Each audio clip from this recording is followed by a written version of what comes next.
Labas rytas, bičiuliai. Klaipėdos skyrius sveikina jūs atvykus į Klaipėdą į Girulius. Mes taip stengiamės, kad jums būtų čia smagu, tradiciškai mes renkamės ir kaip matot labai stengiamės, kad net orą pataisėm. Mūsų partijos garbės pirmininką Aloyzą Sakalą, partijos pirmininko pavaduotojus Vytenį Povilą Andriukaitį, Zigmantą Povilą Balčytį. Pirmiausia, noriu visiems padėkoti, kurie atvykot į šią gražią tradicinę šventę, mūsų partijos sąskrydį. Atvykdamas į šį sąskrydį galvoju, ar ekonominė krizė veiks mūsų partijos bičiulius ar ne. Bet pasirodo, kad neveikia. Ir aš tuo labai džiaugiuosi, nes tikrai labai daug mūsų čia yra susirinkusių. Ir pirmiausia, norėčiau padėkoti už įvykusius 2 rinkimus, už tą ilgą maratoną, už tos gerus pasiektus rezultatus tiek prezidento rinkimuose, tiek Europarlamento.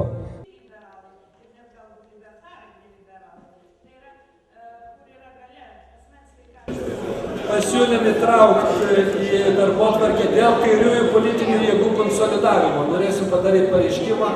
Tik atsiprašau, kad visiems tarybos nariams šitas pareiškimas nėra išdalintas, tik techniškai sugebėjome išdalinti prezidiumo nariams.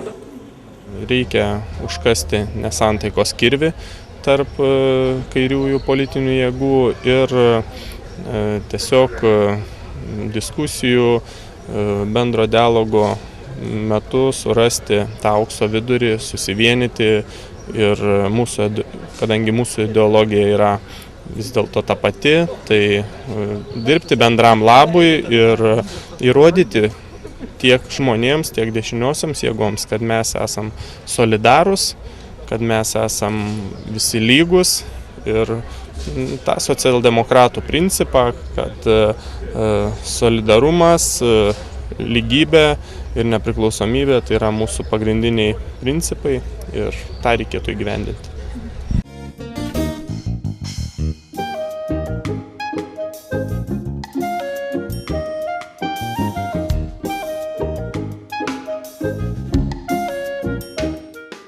Labiausiai džiugina geros nuotaikos, gerai nusiteikę mūsų partijos bičiuliai ir ko gero pats toks labiausiai pažymėtinas dalykas būtų, kad tikrai susirinko gausus bičiulių būrys, nežiūrint į tai, kad yra tokia sunki sudėtinga situacija ir kuomet žmonės lyg ir turėtų taupyti, bet matom, kad žmonėm negaila lėšų būtent susiburti, atvažiuoti į tą mūsų gražią šventę kasmetinę.